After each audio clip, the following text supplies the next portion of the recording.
Lucas 15, desde el versículo 11 al versículo 16, se nos dice: también dijo, un hombre tenía 2 hijos, y el menor de ellos dijo a su padre: Padre, dame la parte de los bienes que me corresponde. Y le repartió los bienes. No muchos días después, juntándolo todo, el hijo menor se fue lejos a una provincia apartada, y ahí desperdició sus bienes viviendo perdidamente. Y cuando todo lo hubo malgastado, vino una gran hambre en aquella provincia y comenzó a faltarle. Y fue y se arrimó a uno de los ciudadanos de aquella tierra, el cual le envió a su hacienda para que apacentase los cerdos. Y deseaba llenar su vientre de las algarrobas que comían los cerdos, pero nadie se le daba. Hasta aquí la lectura. Fue unas décadas atrás, creo, cuando escuché a un buen hombre de Dios hablando un poco sobre la parábola del hijo pródigo, mencionando que en primer lugar esta parábola no habla del hijo pródigo. Esta parábola habla del hijo mayor, el hijo que se quedó en casa. Eso en primer lugar. Y con la ayuda de esta llave pudimos observar e interpretar bien las primeras 2 parábolas en este capítulo, la de oveja perdida y de la moneda perdida. Y hoy nos detenemos a observar la tercera parábola que Cristo está diciendo en un contexto específico, queriendo transmitir un importante mensaje, una importante enseñanza. Por esto, cuando un judío repite las cosas, es porque hay algo de vital importancia y nuestro Señor Jesucristo quiere transmitir algo de vital importancia diciendo 3 parábolas que más o menos tienen el mismo mensaje, y eso es un Dios gozoso que recibe pecadores. Pero hoy vamos a observar otro aspecto que podemos encontrar en esta parábola. Y vamos a detenernos a mirar hoy otro tema que es la vida de este hijo pródigo, el hombre que se aparta de Dios. Jesús está diciendo, tener una religión es muy peligrosa, puede ser muy peligroso en cuanto alguien se puede quedar fuera de los reinos de los cielos. Y vemos este contexto en este capítulo de Lucas 15. Recuerdo este contexto que hemos visto la vez pasada, que de hecho eran 2. En primer lugar, tenemos el contexto de la murmuración de los religiosos, de los fariseos. Los escribas murmuraban: ¿por qué, Jesús, tú te detienes y tienes comunión con los pecadores? ¿Por qué hablas con los pecadores? Esto no lo puedes hacer. Y ese es el contexto en el cual Jesús viene y trae estas parábolas.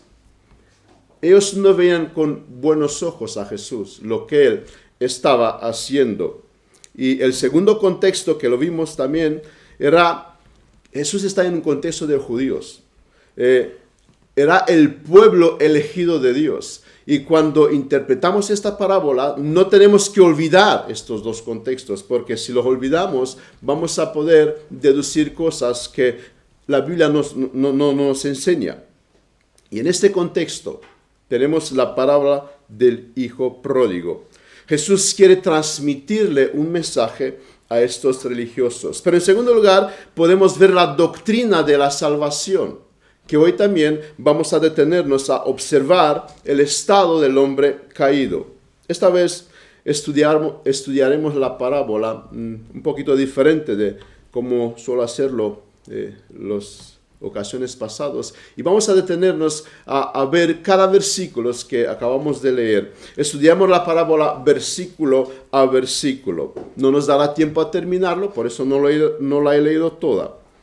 Hoy nos vamos a detener a observar la condición en la que se encuentra la descendencia de Adán y en particular aquellos que viven en un contexto religioso, como eran estos fariseos, como eran estos escribas.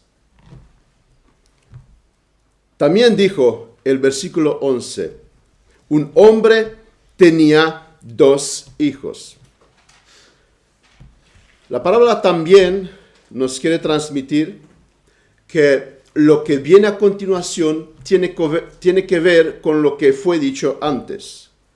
En el capítulo 15 y el capítulo 15 no deben ser divididos. Y como decía, Jesús nos da estas tres parábolas que nos expresan más o menos el mismo mensaje. Por eso la palabra también tiene que ver con todo lo que han habido antes. Porque Jesús, como decía, quiere recalcar esta enseñanza de vital importancia. Un hombre tenía dos hijos. Si olvidamos el contexto que tenemos por delante, como decía, nos equivocaríamos decir que aquí se nos habla de dos hijos de Dios, de dos creyentes verdaderos. Pero alguien podría decir, no dice la parábola que un hombre tenía dos hijos, que se está hablando de los hijos de Dios. Sí, la parábola dice que un hombre tenía dos hijos, pero no debemos olvidar, estamos en un contexto de judíos. Israel es el pueblo elegido por Dios. Dios se presenta en la Escritura como el Dios de Israel. Y Israel es el único pueblo que adoraba a Dios verdadero. No debemos olvidar este contexto. Solo a ellos Dios se les reveló. A este pueblo Dios le dio su palabra, le dio sus leyes, le dio a los profetas. Mesías nace en este pueblo. Mirad lo que dice Moisés en Deuteronomio. Así pagáis a Jehová, pueblo loco e ignorante. ¿No es él tu padre que te creyó?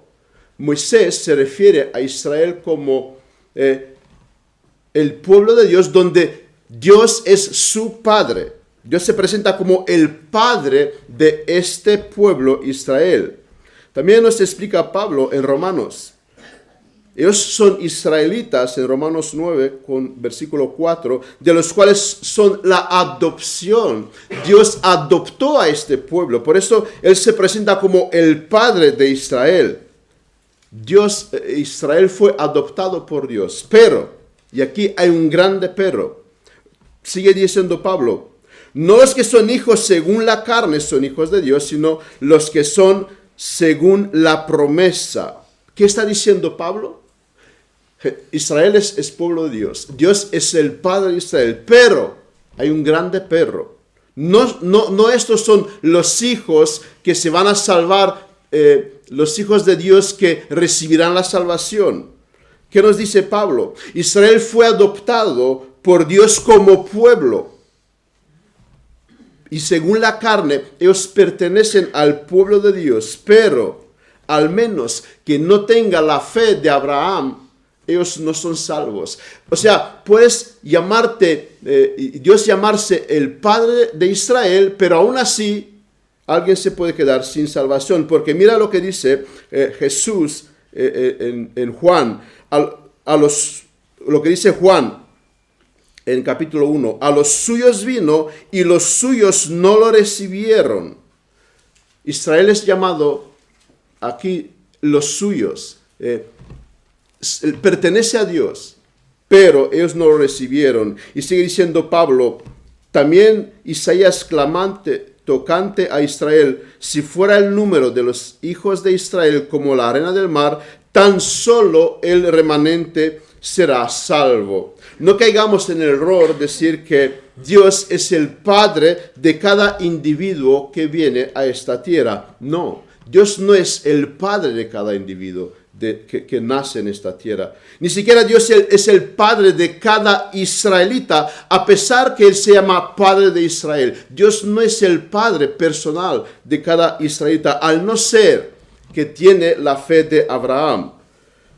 Porque mirad lo que dice nuestro Señor Jesucristo a estos judíos, a estas personas que se llaman pueblo de Dios.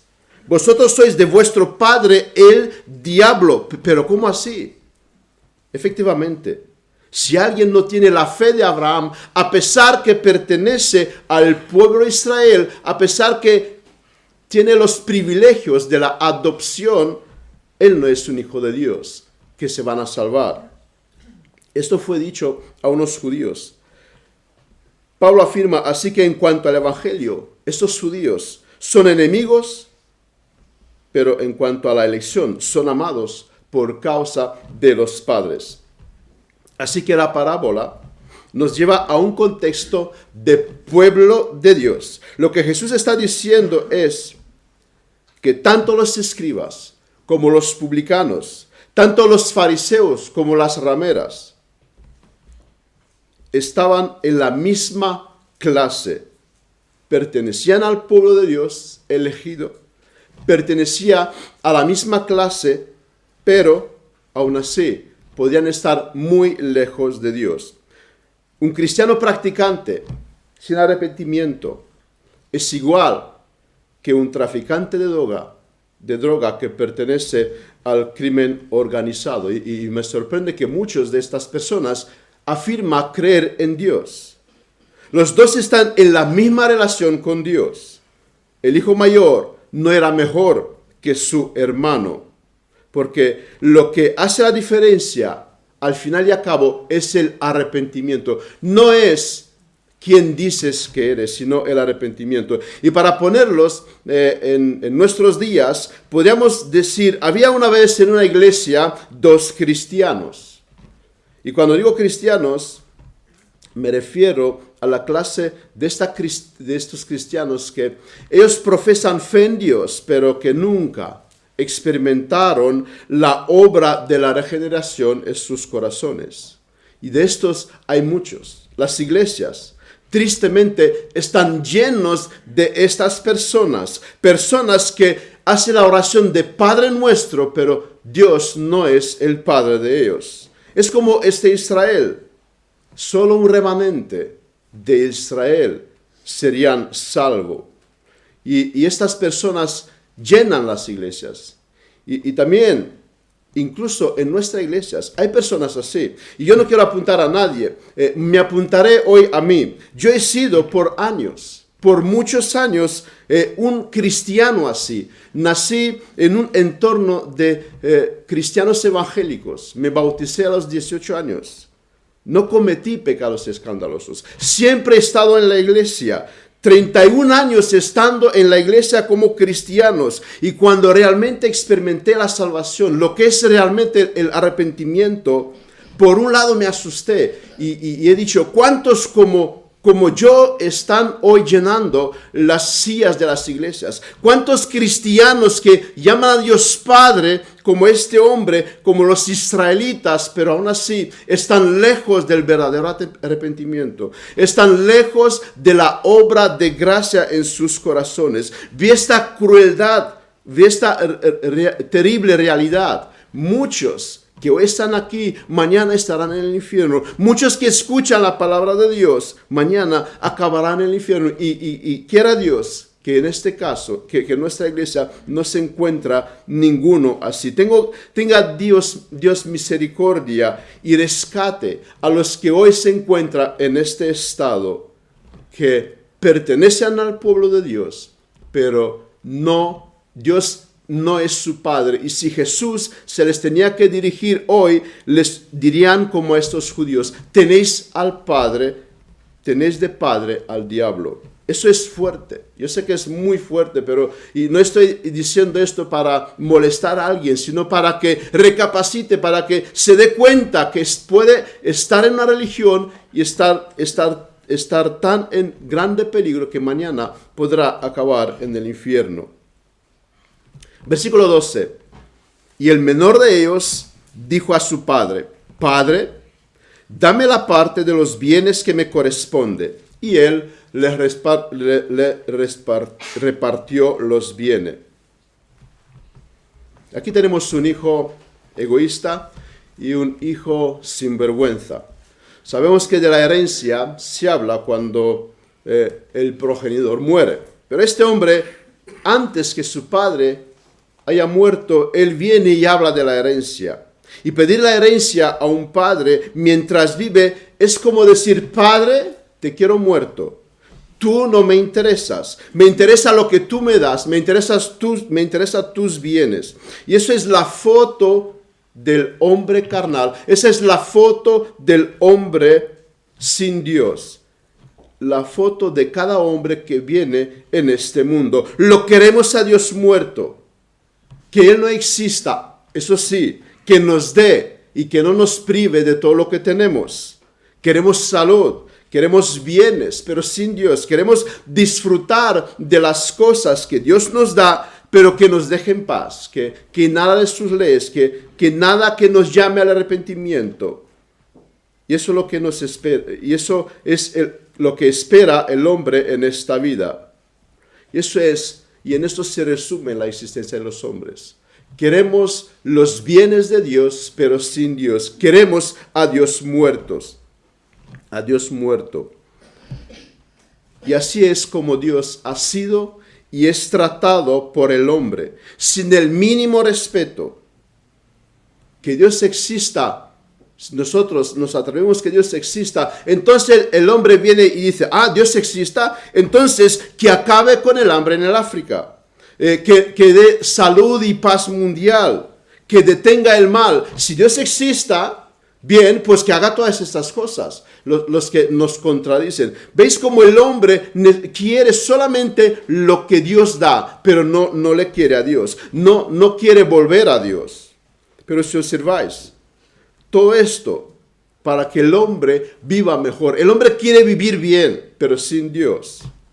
Y hermanos, yo considero que somos muy privilegiados en poder escuchar hoy esta enseñanza. La vida no se trata de malgastar lo que Dios nos ha dado, salud, dinero, posesiones. Tampoco se trata de vivir de la mejor manera posible. Eso no es el propósito de la vida. El hombre no ha entendido el propósito de la vida. El hombre no ha entendido por qué está en este mundo. No ha entendido que fuimos creados para la gloria de Dios. Este hijo también puede ser, por otro lado, un cristiano, entre comillas, un cristiano, que se acerca a Dios solamente para pedir bienes. Él siempre en sus oraciones tiene esta lista de la compra. Padre, dame. ¿Y cuántos hoy no se acercan a Dios con esta oración de esta forma? Me sorprende el hecho que Dios no se lo da. Que Dios se lo da. Y en general, Dios da muchos bienes a aquellos que los malgastan. Vemos esto. Esto ocurre en el mundo. Mejor dicho, recibir muchos bienes en general es porque luego vas a arruinar tu vida. Y eso es lo que pasa en el mundo. Y de aquí podemos deducir una importante lección. El hecho de que Dios te da muchos bienes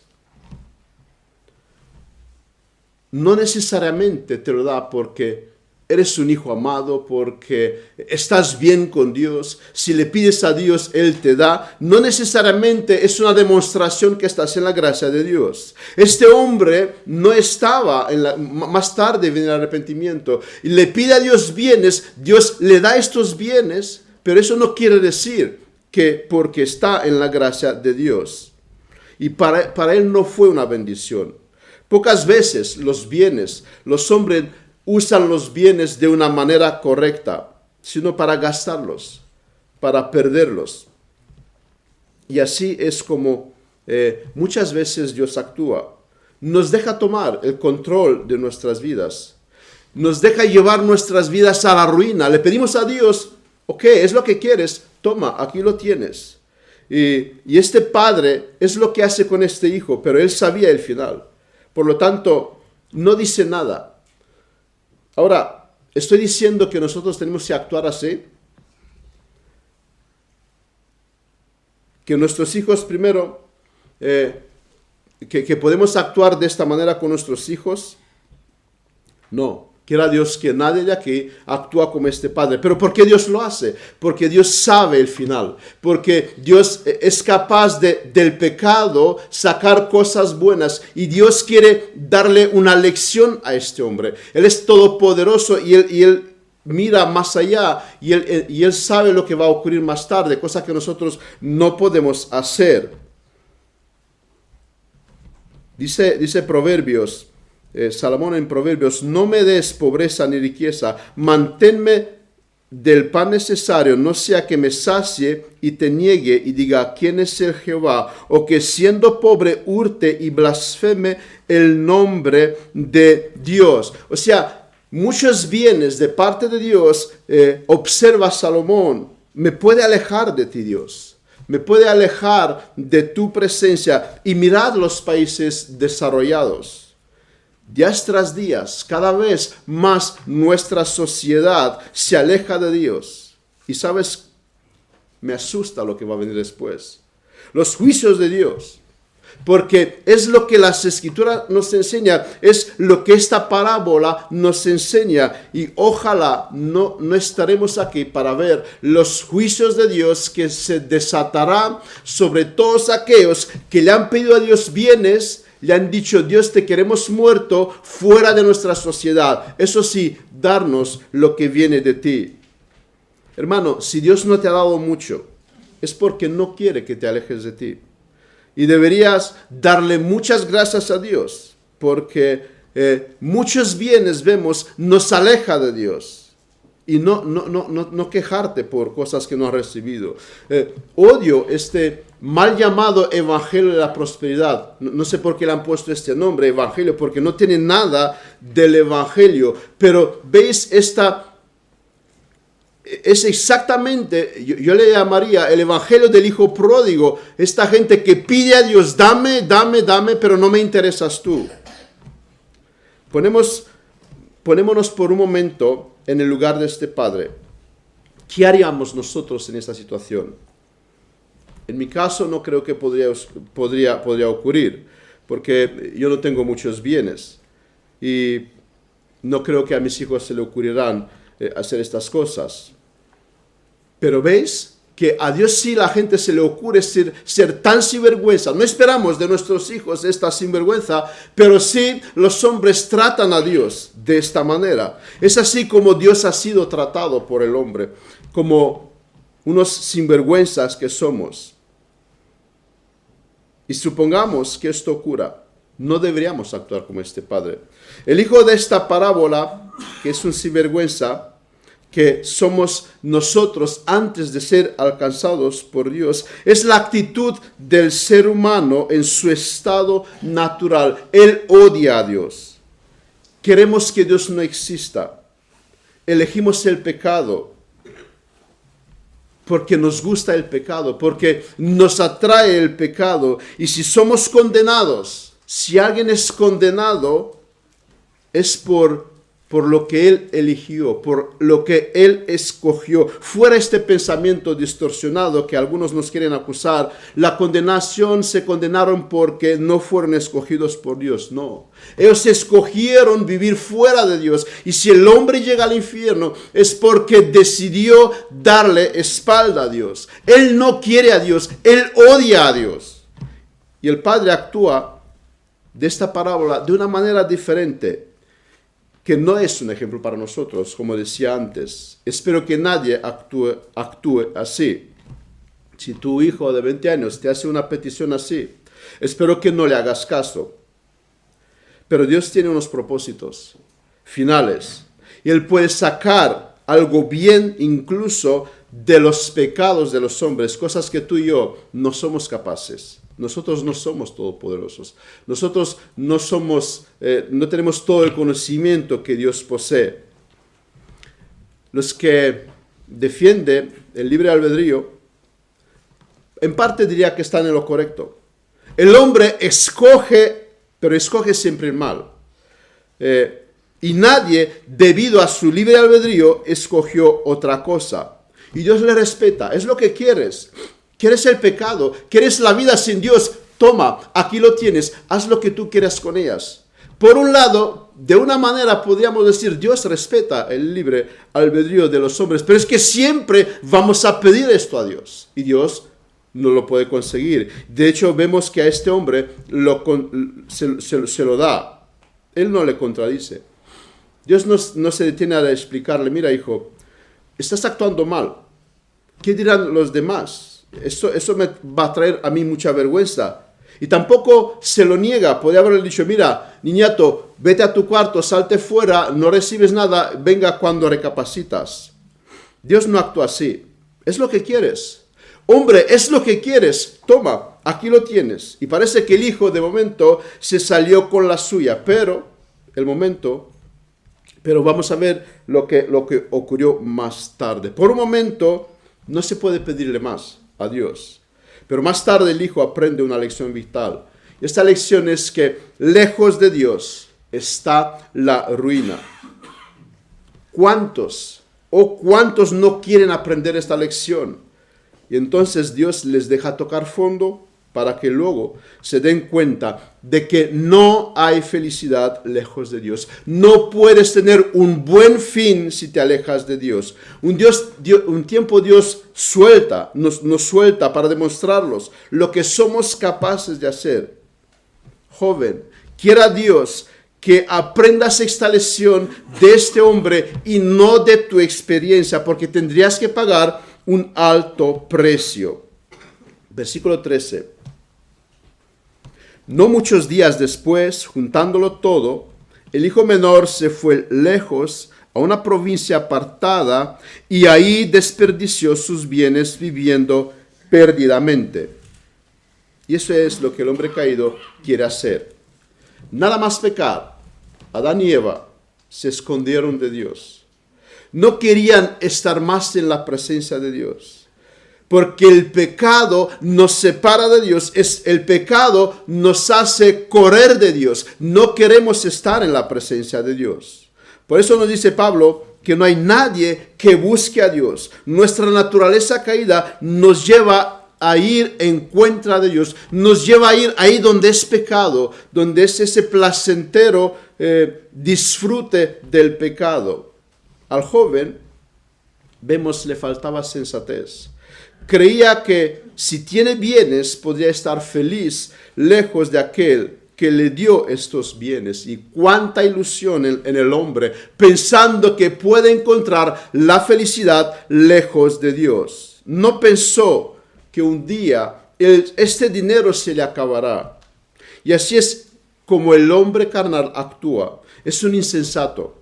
No se detiene a pensar.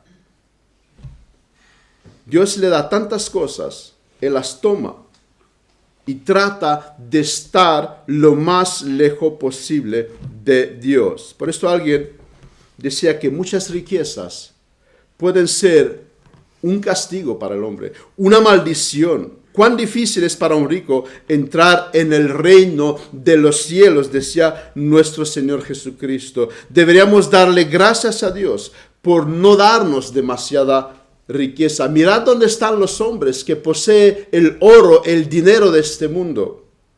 Muy lejos de Dios. Y su fin será como el fin de este hombre que tenemos aquí en la parábola.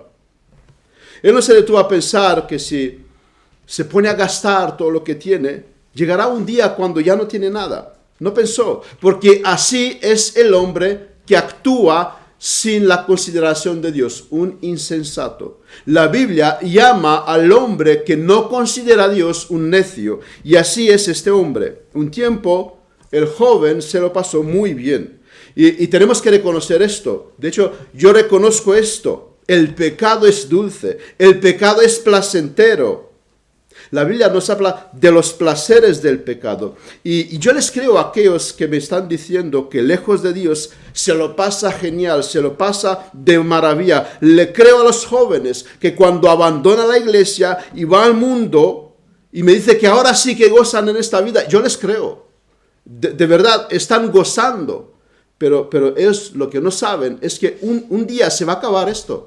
Un día todo este gozo desaparecerá y llegarás como este hombre apacentando puercos, cerdos. Pero también se nos dice que estos placeres son por un tiempo. El pecado trae consecuencias aquí y allá en el infierno si no hay arrepentimiento. Dependiendo de los muchos bienes que posees, puedes disfrutar más tiempo o menos tiempo, pero como muy tarde, eso se te acabará. Como muy tarde, cuando vas a morir, si no es antes, ese disfrute de los placeres pecaminosos se te acabarán. Y esto es lo que el hombre no quiere entender. Esa es una lección que podemos aprender de esta parábola? Eso también va para aquellos que son realmente verdaderos cristianos y hijos de Dios. Puede haber momentos en nuestra vida cuando nos alejamos de Dios y no nos va mal. Y no nos va mal. De hecho, nos va genial. Pero ten algo por seguro, amado cristiano. Un día se te acabará lo que recibiste de Dios y tocarás fondo, recapacitarás y volverás a casa. Y eso es la experiencia de aquellos cristianos que por un tiempo se desviaron de Dios. Esa es la experiencia de Salomón. Después de todo esto, como estamos estudiando, vemos que recapacitó y se dio cuenta, la cosa que el hombre tiene que hacer es temerle a Dios y guardar sus leyes. La conclusión después de este derapaje de Salomón, vemos que él llegó a concluir, no hay cosas que el hombre tenga que hacer en este mundo, sino estar con Dios y obedecerle a Dios. ¿Cuál es el sentido de la vida si Dios no existe? ¿Cuál es el propósito de la vida si Dios no existe? Como decía alguien, eso es una broma de mal gusto. Vanidad, en las palabras de Salomón. El que también lo entendió por su propia experiencia. La vida sin Dios es desperdicio, es un desperdicio. Y no solamente esto, la consecuencia es eterna. Y qué miserable criatura aquel que se ha ido lejos de Dios. Alejarte de Dios es como la droga. Al principio es prometedor, te da tu éxtasis, lo disfrutas, pero luego te conviertes en un zombie, incluso te puede dar la muerte. He tenido la ocasión de visitar la Cañada Real, el mercado más grande de droga que hay aquí en Madrid, Europa. Es un estado de miseria en las que he visto personas que parecen que no son humanos. Eso es aquello que antes te ha dado placer, gozo, te lleva a ser como un zombie andando por este mundo. Parece que no son humanos. Y es así lo que provoca en el hombre el pecado, lo que provoca en el hombre el alejamiento de Dios. Tarde o temprano te llevará a la miseria, a la destrucción. Versículo 14. Y cuando todo lo hubo malgastado, vino un gran hambre en aquella provincia y comenzó a faltarle. ¿Qué es la vida sin Dios si no es un malgasto? Que al final nos lleva a bancarrota. El joven recibió una buena fortuna, porque vemos que su padre era un hombre rico. Él podría invertir y obtener más bienes, pero no, malgastó todo. Un tiempo se lo pasó genial. Ya no tenía que levantarse por la mañana, irse a trabajar, como vemos que lo hacía el otro hermano que se quedó en casa. Seguramente nada más salir por la puerta con su herencia, gritó, por fin libertad, por fin puedo hacer lo que me da la gana. Levantarme por la mañana e irme al campo, por fin, esto no. Y así es como el hombre actúa. Los hombres proclamaron libertad cuando se propagó esta teoría de la evolución. Venimos del mono, Dios no nos creó, la Biblia ya nos interesa, la Biblia no es verdad. Libertad, Dios no existe, podemos hacer lo que nos da la gana. Y fuera el temor de Dios, ya podemos vivir y hacer lo que queramos. Dios no exista, venimos del mono. Es lo que el hombre gritó cuando salió de la presencia de Dios y malgastando su vida. Y no dudo que se lo pasó genial, como decía antes. Pero también tengamos otra certeza. Llegará un día cuando se toca fondo y ya no podremos disfrutar como antes. El hombre no tiene en cuenta que llegará el día cuando se le acaba esta ilusión, que lejos de Dios se lo pueden pasar bien. Hoy piensan que sí. Nuestra sociedad, que parece que Dios no le molesta en nada como lo hacía en el pasado, parece que pueden vivir mucho mejor que Dios. Es más, la religión es un estorbo a nuestra progresión, así que fuera religiones, vamos a pasarlo bien, y es lo que nuestra sociedad está viviendo. Pero nosotros que leemos esta parábola, tenemos que tener algo por seguro. Esto no nos va a llevar a ningún bien, a ningún bien. Nuestra sociedad ahora mismo está en un tiempo de malgastar y malgastar. Yo no quiero imaginarme lo que vendrá después. No quiero imaginarme. Unos días atrás estaba hablando yo con un compañero sobre Michael Jackson. Un hombre que tenía dinero, un hombre que tenía fama. ¿Y qué hizo con esto? Lo malgastó. Llegó a los 50 años con salud destrozada, que dependía de morfina para poder lidiar con el dolor. Prácticamente el dinero lo mató. El dinero, la fama, mucho dinero lo llevó a la tumba. Y esa es la historia del hombre que rechaza a Dios. Y la historia no se le acabó aquí a Michael Jackson. ¿Dónde está él ahora? Él no tuvo la oportunidad de volver como este hombre a la casa del Padre. ¿Dónde están todos aquellos que malgastaron su fortuna y al final cerraron los ojos en este mundo sin hacer la paz con Dios? En las redes muchas veces tú puedes ver historias de personas famosas que ganaron los grandes premios en las loterías y que acabaron mal, acabaron destrozados. Lo que vemos es que tener posesiones muchas veces te llevan a la destrucción. Muchas posesiones, pero lejos de Dios, te llevan a malgastar y luego acabarás en bancarrota. Y malgastar es actuar sin sabiduría. Es vivir ahora sin pensar en el mañana. Es lo que muchos están viviendo sus vidas. Vamos a vivir hoy que mañana moriremos. Este joven no pensó que un día se le va a acabar todo lo que tiene.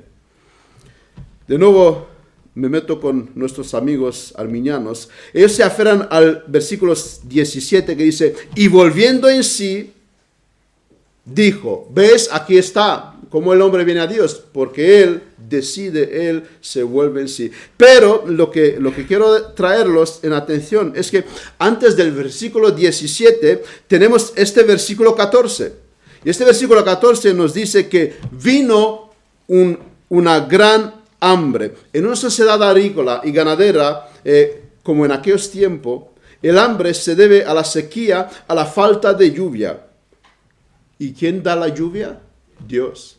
O sea, este hombre va a volver más tarde en sí, pero antes de esto viene la sequía. Dios ya está orquestando la vuelta a casa de este hombre, mandando la sequía. Dios sabía, este hombre, este hijo mío, volverá a casa, pero antes yo tendré que mandar una sequía para que él llegue a bancarrota. Dios ya está trabajando en hacer volver a este hombre a su casa. Así que antes de decir que el hombre volvió en sí, es Dios mandando sequía.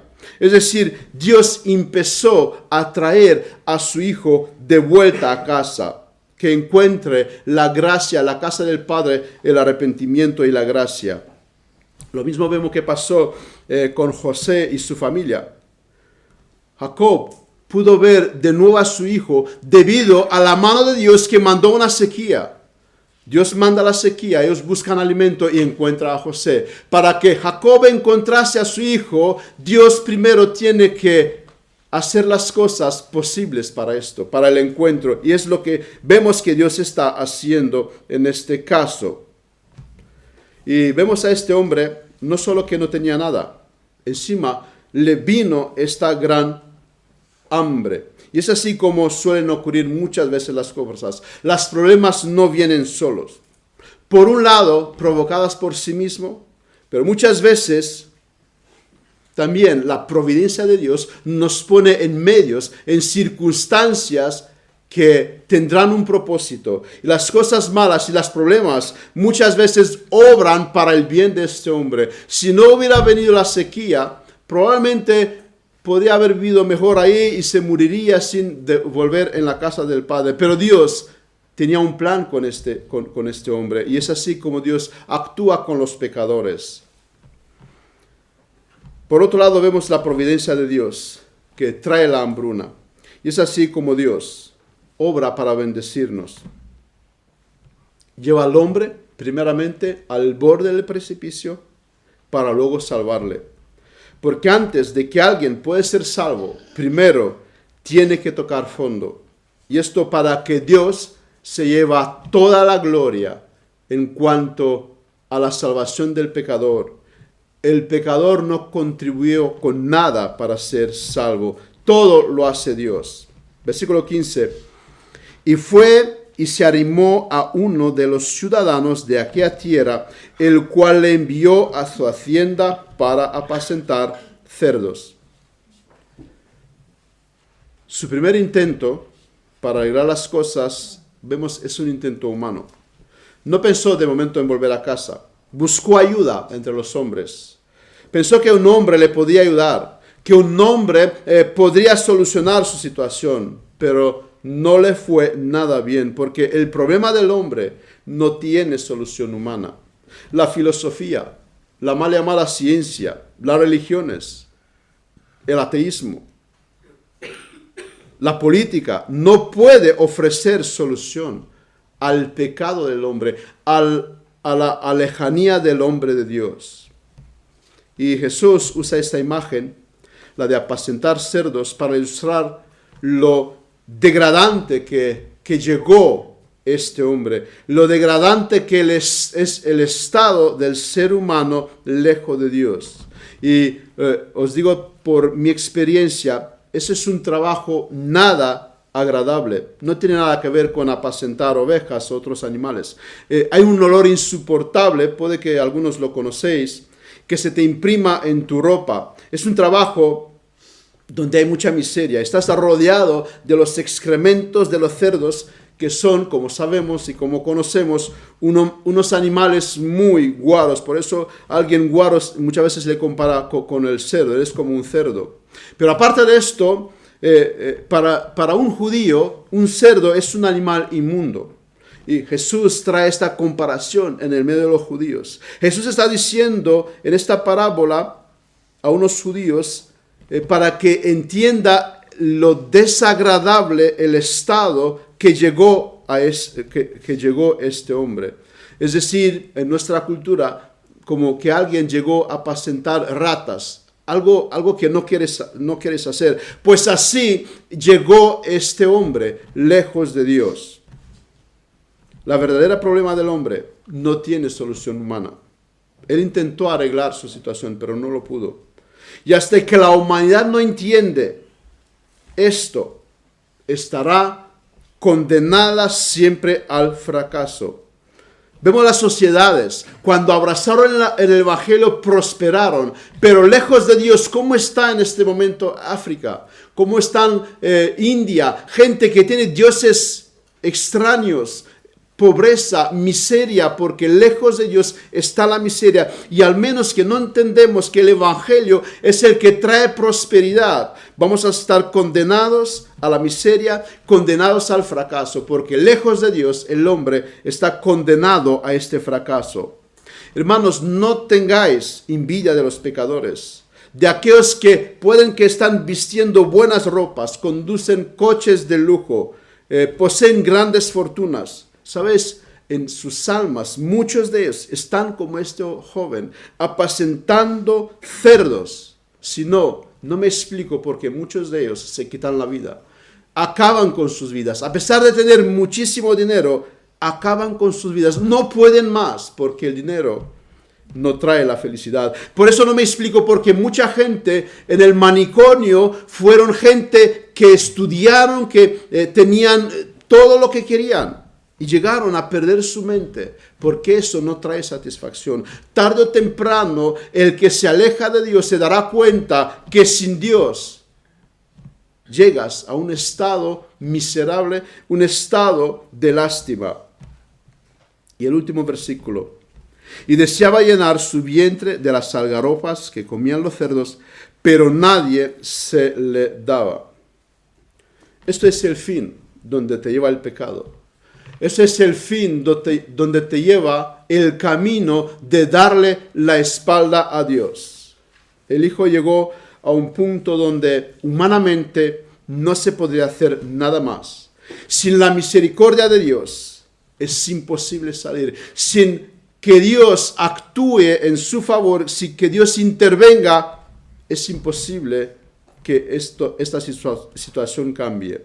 Y ese es el fin de todos aquellos que están dando la espalda a Dios. Hasta los cerdos vivían mejor que él. Porque el hombre sin Dios mejor no hubiera haber nacido. Es mejor la vida de un cerdo, un animal que es criado para servir más tarde de alimento para los humanos, que de un ser humano que le dio la espalda a Dios. Mejor vive un cerdo que un hombre de espalda a Dios. En general, cuando Dios se propone a salvar a alguien, primeramente le lleva a tocar fondo, le permite ver qué es lo que Él está capaz de hacer. Sin Él lo que hacemos es llegar lo peor que los cerdos. El hombre empezó a tener hambre. Hasta ahora no lo experimentó. También la soledad, los amigos se esfumaron. Los cerdos y la miseria era su entorno, su amistad. ¿Por qué Dios permite el hambre en el mundo? Muchas veces nos preguntan los que no creen en Dios. Y hay una respuesta, por lo menos encontramos en este texto, en esta parábola, para que los hijos pródigos vuelvan a casa. Hay un buen propósito. Dios mandó el hambre con un buen propósito para que este hombre vuelva a casa. Es una buena señal cuando alguien empieza a tener hambre, cuando las cosas de este mundo ya no le satisfacen, cuando tiene una necesidad que nadie le puede satisfacer. Es con esto lo que empieza la obra de gracia en el corazón del hombre. Cuando llegas a bancarrota y no hay solución y no hay salida. Cuando pienso en mi conversión, me identifico con el estado de este hombre, de este joven. No había satisfacción en nada. La vida no tenía sentido. Me veía solo y creo que ustedes también lo han experimentado. No hay sentido en la vida. Llegas a un punto que dices, ¿para qué estoy viviendo? ¿Qué estoy haciendo con mi vida? Y es cuando Dios interviene. Es cuando ocurre el volver a casa en los brazos del Padre. Si uno trabaja, se espera que reciba un pago. Por lo menos que tenga para comer. Pero él ni siquiera se podría alimentar. O sea, su trabajo era en vano. Y es así como se encuentra el hombre lejos de Dios. No tiene para alimentarse. No hay nada que le alimenta. Todos sus esfuerzos son en vano. Vamos a dejar el hijo pródigo aquí, en este estado miserable. Hasta la próxima vez cuando vamos a analizar cómo se desarrolla su conversión. Ya que empezó con tener hambre, tiene hambre y empieza a meditar y esta hambre, vamos a ver en un sermón futuro, lo empieza, le da para pensar, para poder luego volver a casa. En conclusión, quiero dirigirme en primer lugar a los niños, a los adolescentes y a los jóvenes. Puedes que piensas, qué fastidio pertenecer a una familia de creyentes. Cuando yo sería mayor, cuando cumplo mis 18 años, ya no seguiré en este camino. Yo viviré a tope mi vida. Nada de Dios, nada de su ley. Y a vivir, que son 2 días y una pasó. Puede que piensas en esto. Puede que piensas, qué fastidio estar un domingo aquí cuando podrías estar, no sé, en otro lugar, pero no como en una iglesia. Muy bien, déjame recordarte algo. Al principio, te lo aseguro, te lo vas a pasar genial. Estoy seguro de esto. Si sales de aquí todos tus domingos, ya no vas a estar en la iglesia, sino vas a disfrutar. El pecado te produce mucho placer y lo vas a disfrutar. Ya no tendrás que venir domingo tras domingo a la iglesia. Podrías irte de fiesta, hacer todo lo que tus padres te prohibieron. Podrás tomar mucho y más. Podrás irte a la discoteca, podrás tener sexo con quien tú quieras. Vas a disfrutar. Pero también, escúchame bien esto. Te digo otra cosa. Tarde o temprano llegarás al fin. Esto no va a durar para siempre. Las cárceles, quiero advertirte, las cárceles están llenas de personas que actuaron así. Personas sin techo están ahí hoy porque actuaron de esta manera. Pero eso no es todo y no es lo último. Lo que tienes que saber, mi amigo, joven, niño, adolescente, lo que tienes que saber es que el infierno está lleno de personas que actuaron de esta manera. Y el infierno es eterno. El infierno no se acaba. Personas que actuaron como este joven, experimentó la gracia, pero ¿quién te asegura a ti que vas a poder experimentar la gracia? Nadie te lo puede asegurar. Haz lo que quieres con tu vida, decía Salomón. Disfruta, joven, de tu vida. Pero ten en cuenta, vendrá un día cuando Dios te llamará a su juicio. Tendrás que dar cuenta de esto. Hoy te invito a que meditas en esta parábola. Darle espalda a Dios nunca, pero nunca tendría un buen resultado. Es la más grande ilusión que el hombre pueda creer. Lejos de Dios, puedes tener el peor resultado que alguien puede tener. Yo sé que no me crees, pero medítalo, piénsalo, reflexiónalo. Esta semana alguien decía, no creo en la religión, porque mira cuántas cosas desgraciadas pasan. Mira, y me habla mal de los curas de las iglesias, qué mal estado están todos, ¿no? Qué malo están todos, así que yo no voy a creer. Pero yo le decía, ¿y por qué yo creo? ¿Por qué yo sí sigo ahí? ¿Tú crees que yo no veo todas estas cosas? ¿Y por qué yo sigo creyendo en Dios? Porque Dios me ha demostrado que sin Él la vida es un mal gasto que te llevará a bancarrota. Así que Dios sea misericordia de nosotros, que ponga en nosotros este pensamiento. A aquellos que todavía no han experimentado la gracia, no pienses alejarte de Dios, sino piensan volver a Dios que Él es un Dios que tiene misericordia y que te espera con los brazos abiertos. Vamos a terminar en oración. Amado Padre, muchas gracias porque tú nos adviertes sobre cuál es el propósito de la vida, sobre cuál es el sentido de la vida, sobre el propósito de nuestra presencia en este mundo.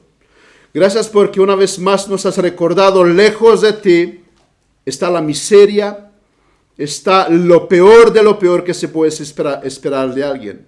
Lejos de ti, Padre, no encontramos nada bien, así que ayúdanos a nosotros a poder mantenernos fieles. Y Padre, sé tú con nuestros hijos, con aquellos que todavía no han comprobado tu bondad, que todavía no han experimentado la gracia, que nunca abandone tus caminos, tu ley, tu voluntad, que, Padre, estén siempre pensando en tus leyes, y que este sermón hoy le ayuda a meditar que tiene que estar cerca de Dios si quieren el bien, si aman el bien de sus almas. Gracias, Padre, porque nos ha recordado una vez más esto. Gracias por la escritura que nos has dejado, que nos instruye, que nos guía, que nos ayuda a ver y a entender las cosas que tú nos has dejado para nosotros.